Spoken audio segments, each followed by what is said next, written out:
ዘፈን ከእግዚአብሔር ቃል አንፃር እንዴት ይታያል? ዘፈን ኃጢአት ነው ወይ የሚሉ ብዙ ጥያቄዎች ናቸው የሚነሱ። ለምሳሌ በገጠራማው ክፍለ ሀገር ያሉ እናት አባቶቻችን መዝሙር የማያውቁ ግን በባህላቸው በዘፈናቸው እግዚአብሔርን የሚያመሰግኑ ሰው ይሄ ኃጢአት ሊሆን አይችልም።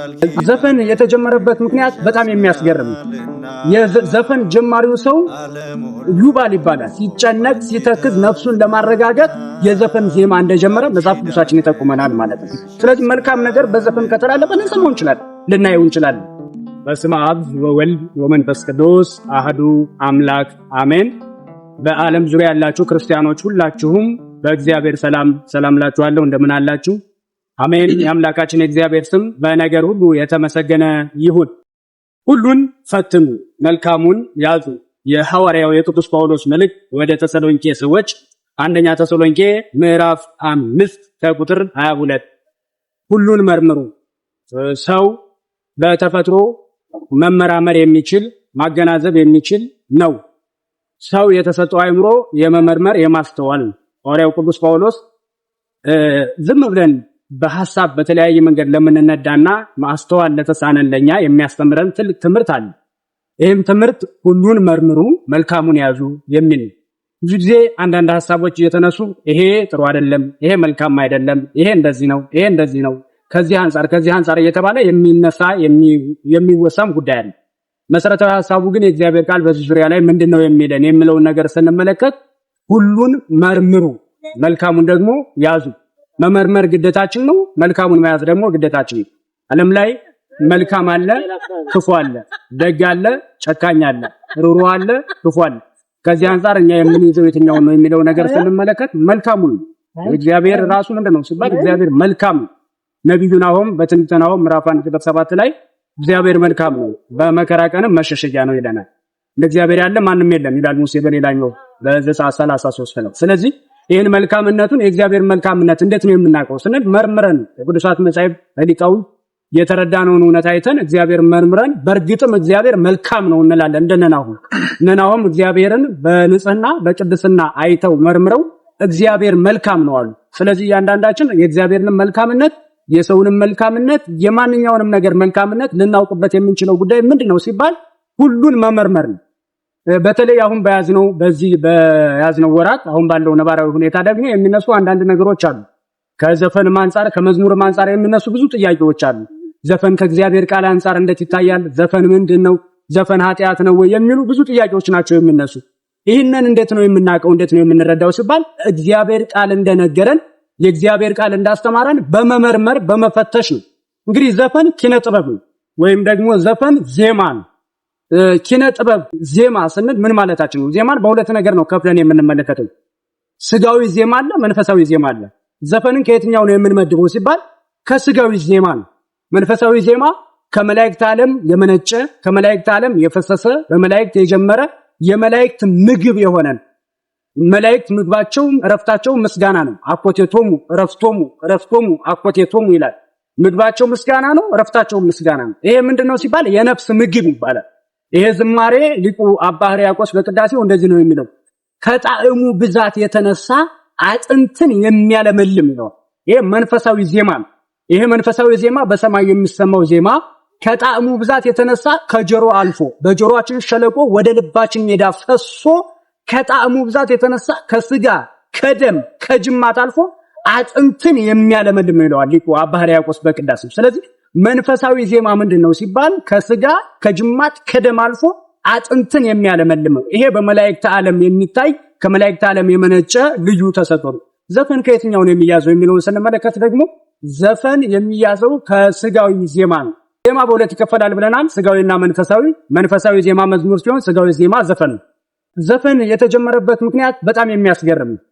የዘፈን ጀማሪው ሰው ዩባል ይባላል።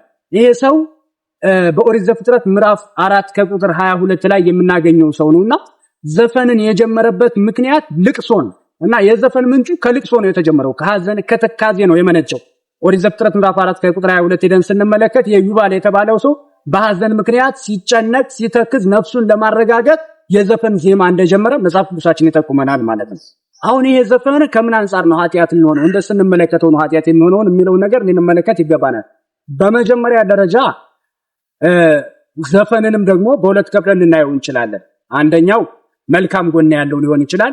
ሁለተኛው ደግሞ ክፉ ጎን፣ በክፉና በመልካም ለይተን ልንመለከተው እንችላለን። ዘፈን ለምሳሌ ስለ ሀገር ፍቅር፣ ስለ ሰው እኩልነት፣ ስለ ይቅርታ፣ ስለ ርህራሄ የሚያስተምር ዘፈን ካለ ሐዋርያው ቅዱስ ጳውሎስ እንደተናገረ ሁሉም መርምሩ መልካምን ያዙ።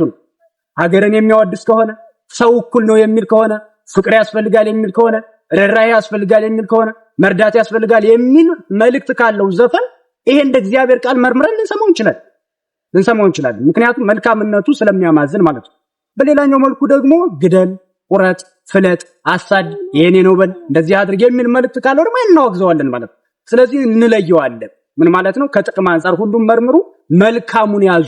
ስለዚህ መልካም ነገር በዘፈን ከተላለፈ ልንሰማው እንችላለን፣ ልናየው እንችላለን፣ ልናዳምጠው እንችላለን። ስለ ሀገር የተዘፈነ፣ ስለ ሀገር ፍቅር የተወራ፣ ስለ ሀገር የተነገረ፣ ስለ ፍቅር የተነገረ ነገር ልናዳምጠው እንችላለን። መልካም ከሆነ መልካሙን እንይዛለን። ስለ ሀገር በሰማነው መንገድ ሀገርን ልንወድ እንችላለን። ስለ ህብረተሰብ በሰማነው ነገር ህብረተሰቡን ልንወድ እንችላለን። ስለ ይቅርታ፣ ስለ ርህራሄ፣ ስለ ፍቅር ካስተማረን የወንጌል መልእክቱ ይህ ነው። ሰው እኩል ነው። እንደው ስለ ሀገር በተለይ ደግሞ እነ ባሮክ እና አቤሜሌክም ኢታሪየን ሙስናሃ ለኢየሩሳሌም ብለው ተገኝተዋል። የሀገራችን የኢየሩሳሌምን ጥፋት አታሳየን ብለዋል። ስለዚህ እንደ አይነት መልእክት ያላቸው ነገሮች ካሉ ልናዳምጣቸው፣ መርምረን ደግሞ መልካሙን ነገር ልንይዝ እንችላለን ማለት ነው። ስለዚህ ሁሉን መርምሩ መልካሙን ያዙ። ሁሉን አንጠላም፣ ሁሉን አንወድም። እንመረምራለን፣ መልካሙን እንይዛለን፣ ክፉን እንጠላለን። ስለዚህ በዚህ ልንገነዘበው ግድ ይለናል፣ ወይም ደግሞ ልንገነዘበው ይገባናል ብዬ አምናለሁ ማለት ነው። ሁላችንም አሁን ማስተዋል ያለብን ነገር ግን ምንድነው? እግዚአብሔር የሚመሰገነው፣ እግዚአብሔር የሚወደሰው በአንድም በሌላ ነው። ለምሳሌ በገጠራማው ክፍለ ሀገር ያሉ እናት አባቶቻችን መዝሙር የማያውቁ ግን በባህላቸው በዘፈናቸው እግዚአብሔርን የሚያመሰግኑ ሰው ይሄ ኃጢአት ሊሆን አይችልም። ኃጢአትም አይደለም። በሰብህው በክህሎቱ ሰው በሚችለው ያመሰግናል። ስለዚህ በክፍለ ሀገሩ በሰሜን በደቡብ በተለያዩ ቦታ የምናያቸው አባቶቻችን ታቦተ ሕጉ ሲወጣ ዓመት በዓል ሲመጣ በባህላቸው በዘፈናቸው እግዚአብሔርን ያመሰግናሉ። ይሄ ኃጢአት ሊሆን አይችልም። ኃጢአት አይደለም። ሰው በሚችለው ያመሰግናል። እኛ ደግሞ መጽሐፍ ቅዱስ ስላነበብን የእግዚአብሔርን ቃል ስለምናቅር ከእግዚአብሔር ቃል አንፃር ስንኝ እያወጣን ግጥም እያወጣን እግዚአብሔርን በእግዚአብሔር ቃል ልናመሰግነው እንችላለን። ይሄን ይቻላል። ስለዚህ አባቶቻችን እንዳስተማሩን መልካም የሆነውን ነገር ሁሉ እግዚአብሔርን በመልካም ነገር ልናመሰግን ይገባናል፣ ግድም ይለናል ማለት ነው። ስለዚህ ሐዋርያው ቅዱስ ጳውሎስ ሁሉን መርምሩ ሲለን ምንድነው የምንመረምር? ለምሳሌ እንደምታውቁት አዳምና ሔዋን ከገነት የወደቁት ሁሉም ባለመመርመራቸው ነው። ሔዋን ዲያብሎስ ያላትን ሙሉ ነው የሰማችው። ለምን አላለችም? ብትመረምር ግን አንደኛ ደረጃ የዲያብሎስ ሐሳብ ከእግዚአብሔር ሐሳብ የተለየ መሆኑን ታውቅ ነበረ። ሁለተኛ ደረጃ ማንም ከእግዚአብሔር በላይ መልካም እንዳልሆነ ትረዳ ነበረ። ሶስተኛ ደረጃ የዲያብሎስ ሐሰትን ታውቅ ነበረ። ስለዚህ ይሄ ነገር የመጣው ከምን አንፃር ነው ሲባል ሰው ከእግዚአብሔር መንግስት ሰው ከገነት የወጣው መርምሩ ባለመስማት። ይህንን ብትበሉ ጌታ ትሆናላችሁ ሲባሉ ነው እንደ ብለው በሉ። መመርመር ይችሉ ነበር፣ ግን ከኛ በላይ ጌታ አለ፣ እኛን ያስገኘ እኛን የፈጠረ። ስለዚህ እኛ ሰው እንጂ እግዚአብሔር አንሆንም ብለው ይመረምሩ ከመውደቅ ሊድኑ ይችላሉ። ስለዚህ ከእያንዳንዳችን ምን ይጠበቃል? ሁሉም መመርመር፣ ከዛስ መልካሙን መያዝ። ስለዚህ ከሰዎች ሁሉ የምንሰማው ነገር ሁሉ መልካም አይደለም። ከሰዎች ሁሉ የምንሰማው ነገር ሁሉ ክፉ አይደለም። መዝሙር ሁሉ መልካም ላይሆን ይችላል። ዘፈን ሁሉም ኃጢአት ላይሆን ይችላል። ሀገር ካወደሰው ሃይማኖትን የሚያጸና ከሆነ ህብረተሰብን እንድንወድ የሚያደርገን ከሆነ ፍቅርን የሚያስተምረን ከሆነ ርህራሄን የሚያስተምረን ከሆነ ለጋስነትን የሚያስተምረን ከሆነ ክፉ ብለን ልንይዘው አንችልም። የወንጌልም ዓላማ ይሄ ስለሆነ ማለት ነው። እርስ በርሳችሁ ተዋደዱ በፍቅር ኑሩ ነው ያለው መድኃኒዓለም ክርስቶስ። ስለዚህ ስለ ፍቅር የሚናገር ሁሉ በዘፈንም ይሁን በአንድም በሌላ የሚተላለፈው መልእክት ልንሰማ ልንይዝ ግድ ይለናል። ስለ ሀገር ወዳድነት ስለሌላውም ጉዳይ መልካም የሆነውን ነገር ሁሉ ልንይዝ ግድ ይለናል። ስለዚህ እያንዳንዳችን ክርስቲያኖች ማስተዋል ያለብን አንድ ነገር ምንድነው? መመርመር መቻል አለብን። ስንመረምር ደግሞ እንደ እግዚአብሔር ቃል ልንመረምረው ይገባል። ከእግዚአብሔር ቃል አንፃር ይሄ እንዴት ይታያል? ከጥላቻ አንፃር አይደለም፣ ሰውየውን ካለ መውደድ አንፃር አይደለም፣ የሚለውን ነገር ከመጽሐፍ አንፃር አይደለም። ከእግዚአብሔር ቃል አንፃር ይሄ እንዴት ይታያል? በእግዚአብሔር ቃልስ ይሄ እንዴት ይመዘናል? የክርስቲያኖች ትልቁ ሚዛናችን የእግዚአብሔር ቃል። ስለዚህ ሰዎች የሚያስተላልፉትን መልእክት ዝም ብለን ሳይሆን የምንሰማው እንደ እግዚአብሔር ቃል እንሰማዋለን። እንደ እግዚአብሔር ቃል መዝነን የሚያልፈውን አሳልፈን የማያልፈውን ቆርጠን እንጥላለን ማለት ነው። ስለዚህ መልካም የሆነው ነገር ሁሉ ልንይዝ እግዚአብሔር ግድ ይለዋል፣ ወይም ደግሞ ከሁላችንም የሚጠበቅ እውነት ነው ማለት ነው። ሰው እውነትን መፈለግ አለበት። እውነት ምንድን ነው? ይሄ ከምን አንፃር ይታያል? ሰው ነገር መርምረን ብናስተውል ለህይወታችንም፣ ለኑሯችንም፣ ለነፍሳችንም እጅግ ጠቃሚ ይሆናል ብዬ አስባለሁኝ። ሁሉን መርምሩ፣ መልካሙን ያዙ። በዓለም ዙሪያ ያላችሁ ክርስቲያኖች አንድ ነገር ማስተዋል አለብን። እሱም ምንድነው ሲባል እንደ ቤሪያ ሰዎች የቤሪያ ሰዎች የሰሙትን ሁሉ ይዘው የሚጓዙ ሰዎች አልነበሩም። ይሰማሉ፣ በእግዚአብሔር ቃል ይመረምራሉ። የእግዚአብሔር ቃል ወንፊት ነው፣ ዱቄቱን ያወርዳል፣ አሰሩን ደግሞ ያስቀራል። ሰው እንደዚህ መሆን አለበት። ሁሉንም እንሰማለን፣ የማይጠቅመንን እንጥላለን፣ የሚጠቅመንን እንይዛለን እንጂ ሁሉን አንጠላም፣ ሁሉን አንወድም። ሰው ወንፊት መሆን አለበት። እንደ ወንፊት ለምሳሌ ውሃን ያዝ ብንለው ውሃን መያዝ አይችልም። በረዶ ሲሆን ግን መያዝ ይችላል። አያችሁ፣ የሚችለውን ነው የሚይዘው። ስለዚህ ሰው በህይወቱ የሚችለውን ነገር ነው መያዝ ያለበት። ለዛ ነው የሚወርደውን ያወርዳል፣ መውረድ የማይችለውን ደግሞ ያወርድ። ስለዚህ ለነፍሳችን የሚጠቅማትን ለህይወታችን የሚሆነውን ነገር እንይዛለን። ለህይወታችን የማይጠቅመንን የማያስተምረን ነገር ደግሞ ከህይወታችን ቆርጠን እንጥላለን ማለት ነው። ስለዚህ ወገኖች ዝም ብለን መነዳት ለኛ ለህይወታችን አይጠቅመንም። በተለይ ክርስቲያኖች ደግሞ እንደ እባብ ብልህ እንደ ርግብ የዋሆች ሁኑ ነው የተባለው። ስለዚህ እኛ መርዝ አልባ እባቦች ነን። መሆን ያለብንም እንደዚህ ነው። መርዝ አልባ እባብ የማንናደፍ ግን ብልሆች የምንመረምር፣ እንደ ርግብ ደግሞ የዋህ፣ ለወንድሞቻችን የዋህ፣ ለስራ ባልደረቦቻችን የዋህ፣ ለሀገራችን የዋህ፣ ለስራችን የዋህ። የዋህ ማለት ጅል ማለት አይደለም፣ እንደሱ አይደለም።